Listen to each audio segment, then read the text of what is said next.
বাংলাদেশের ইতিহাসের সবচেয়ে ভয়াবহ ভূমিকম্প অনুভূত।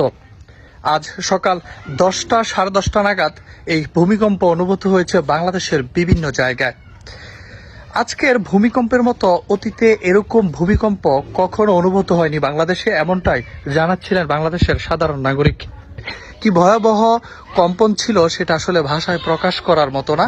আমি আপনাদেরকে যে দৃশ্যটা দেখাচ্ছি সেই দৃশ্যটাও কিন্তু এই ভূমিকম্প অনুভূতের কারণেই দুমড়ে মুচড়ে গিয়েছে। শুরু থেকেই আমি যদি বলি, প্রত্যেকটা দিনের মতো করে সাধারণ মানুষ কিন্তু তার চলাফেরা, বাসায় বসবাস শুরু করেছিলেন, কিন্তু হঠাৎ করে এমন অনুভূত আর এমন আতঙ্কিত হয়ে যাবেন তারা কখনো কল্পনাই করেননি।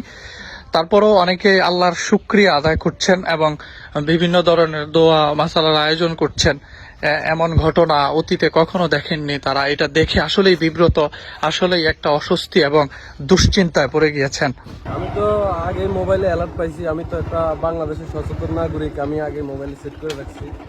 আর যখনই আমি অ্যালার্ট পাইছি প্রথম বুঝতে পারি না এটা কিসের অ্যালার্ট। পরে যখন দেখলাম যে আমি চেয়ারটা কাঁপতেছে, ভূমিকম্পের কারণে ভূমিধস হইতে পারে, হয়তো বিল্ডিং টিল্ডিং ডুবে যেতে পারে। আমি বাসা বাড়িতে গ্যাস সাপ্লাই করছি।